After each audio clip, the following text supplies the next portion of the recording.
Bonjour, soyez les bienvenus à la pensée du jour de Enseigne-moi. Je suis le pasteur Mohamed Sanogo et j'aimerais m'entretenir en ce jour avec vous sur un sujet tout aussi important que ce que vous écoutez toujours sur ce site. Je vais parler de l'humilité. C'est un grand sujet, c'est un vaste sujet, mais j'aimerais toucher l'aspect particulier de conserver l'humilité, garder l'humilité. Beaucoup de personnes, effectivement, bénéficient dans un temps de leur vie de la faveur ou bien des fruits que crée l'humilité. L'humilité précède la gloire, mais la Bible dit que l'orgueil précède la chute.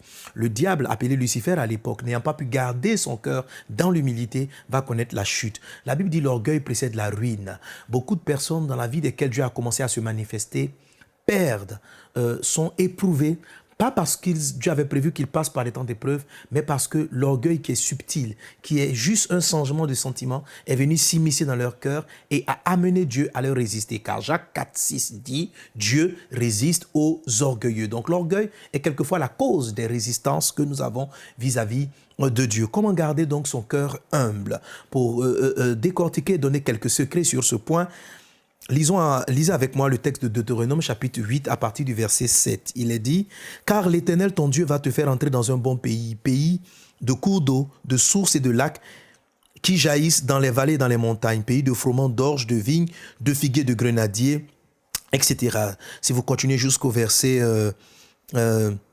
10, le Seigneur parle d'une dimension de grâce dans laquelle tu vas entrer. Et c'est vrai, si on s'attache à la parole de Dieu, on est béni, Dieu nous fait des grâces dans sa vie.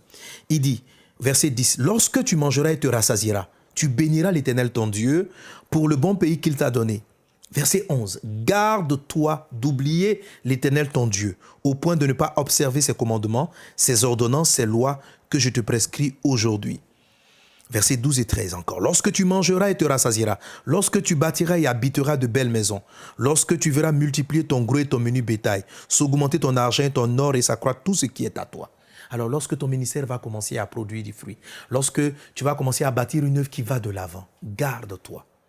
Verset 14 dit, « Prends garde que ton cœur ne s'enfle et que tu n'oublies l'Éternel, ton Dieu, qui t'a fait sortir du pays d'Égypte et de la maison de servitude, qui t'a fait marcher dans ce grand et affreux désert, où il y avait des serpents brûlants et des scorpions, dans des lieux arides et sans eau, et qui a fait jaillir pour toi de l'eau du rocher le plus dur. » Donc, quand toutes ces choses-là seront dans ta vie, garde-toi. Garde-toi, dit le Seigneur. Verset 17, « Garde-toi de dire dans ton cœur, ma force et la puissance de ma main m'ont acquis ces richesses. » Donc le Seigneur Dieu anticipe l'élévation en préparant le cœur à rester humble. Parce que lorsque le cœur n'est pas conservé, la Bible dit, garde ton cœur plus que toute autre chose parce que c'est de lui que viennent les sources de la vie. Alors pour garder, il faut avoir des points de contrôle. Il faut avoir des points de sécurité. Et c'est quelques petits 7 points que j'aimerais que nous puissions garder en nous pour nous permettre de rester humbles et de plutôt grandir dans notre humilité. La première des choses, ce que Dieu demande, c'est d'être vigilant à vos succès et à votre réussite. Chaque fois que Dieu vous donne du succès, de la réussite dans un domaine quelconque, faites très attention. C'est le moment où il faut être très vigilant. Amen. C'est le moment où il faut être très vigilant. En Ézéchiel 22, parlant de la chute du diable, il est dit, « Ton cœur s'est élevé à cause de ta beauté. Tu as corrompu ta sagesse par ton éclat. Je te jette par terre, je te livre en spectacle au roi. » Donc, la Bible dit que le diable a été corrompu à cause de sa beauté. Vous voyez, si vous êtes une belle femme, les gens vous apprécient pour l'excellence de votre travail. Je ne dis pas que c'est mauvais. Effectivement, si Dieu vous bénit, comme il a cité tantôt, vous allez avoir beaucoup d'appréciation. Mais c'est le moment où vous devez être le plus vigilant possible quand vous êtes apprécié pour l'excellence de votre travail, pour la grandeur de votre ministère, pour les qualités des choses que vous faites. Prenez garde. C'est en ce moment-là que le diable a chuté. Il a été corrompu par sa beauté et par la sagesse et par son éclat. Et c'est pour ça que Dieu l'a jeté par terre. Veillez à ce que Dieu ne vous jette pas par terre. Amen. Donc les moments de succès et de réussite sont les temps où on doit être vigilant. La deuxième chose qui va vous garder dans l'humilité, c'est de toujours reconnaître vos sources. Toujours reconnaître vos sources. Amen. C'est-à-dire savoir d'où vous vient la grâce. N'oubliez jamais d'où vous venez. N'oubliez jamais d'où vous êtes sortis. Le texte qu'on a lu dans Deutéronome 8, Dieu disait ceci, « Rappelle-toi d'où tu es venu. Rappelle-toi comment je t'ai tiré d'Égypte. Souviens-toi. » Lorsque on a la mémoire courte, on ne se souvient pas des difficultés par lesquelles on est passé pour arriver à ce point où nous en sommes, on est susceptible de tomber dans l'orgueil. Donc n'oublie pas tes sources, n'oublie pas d'où tu viens. Dieu dit, en Deutéronome 28, verset 14, « Prends garde que ton cœur ne s'enfle et que tu n'oublies l'Éternel ton Dieu qui t'a fait sortir du pays d'Égypte, de la maison de servitude. » Amen. Et qui t'a fait marcher dans ce grand et affreux désert. Donc, j'ai dit en deuxième position, de nous souvenir de Dieu qui est notre source de faveur. De nous souvenir aussi des épreuves. N'oubliez jamais les épreuves. Il dit, souviens-toi de comment tu as marché dans le désert. Souvenez-vous de vos difficultés, ça vous gardera dans l'humilité. N'oublie pas d'où tu viens. N'oublie pas ce que tu as subi.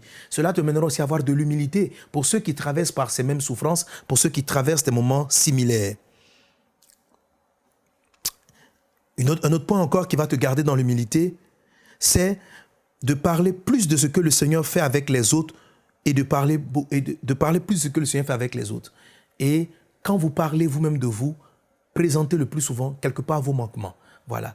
N'essayez pas de dire des choses pour affabuler les yeux des personnes. 2 Corinthiens, chapitre 12, l'apôtre Paul dit ceci, « Je connais un homme en Christ qui fut il y a 14 ans ravi jusqu'au 3e ciel. Si ce fut dans son corps, je ne sais. Si ce fut hors de son corps, je ne sais. » Il dit, « Mais je sais que cet homme... » Bon, il parle de cette personne-là. Il dit, si je me glorifie d'un tel homme, je peux me glorifier d'un tel homme, mais pas de moi-même. Je ne me glorifierai pas, sinon de mes infirmités.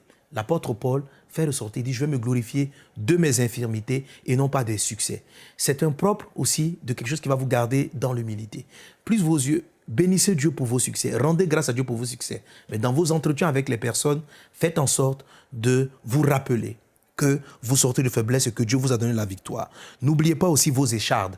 L'apôtre Paul dit, il y a une écharde qui lui a été mise dans la chair pour l'empêcher de s'enorgueillir. Les échardes, ce sont les difficultés et les combats qui vous ont tenu longtemps. N'oubliez pas comment vous en êtes sortis et toutes ces choses-là vous donneront l'humilité. Et puis, en dernière position, déterminez des moments où vous allez vous humilier. C'est-à-dire, prenez des jours de jeûne, des moments de prière où vous vous humiliez devant Dieu, comme Daniel, comme Jésus. En Daniel 10, il est dit, lorsque Daniel s'est humilié devant Dieu, Dieu lui a répondu. Donc, choisissez des temps où vous allez vous humilier. En termes généraux, pour garder l'humilité, on a la méthode du souvenir. Amen.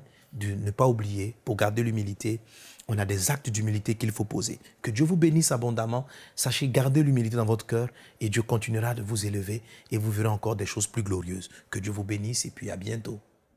Pour aller plus en profondeur, vous pouvez lire et télécharger la version complète de cette pensée du jour sur le site enseigne-moi.com.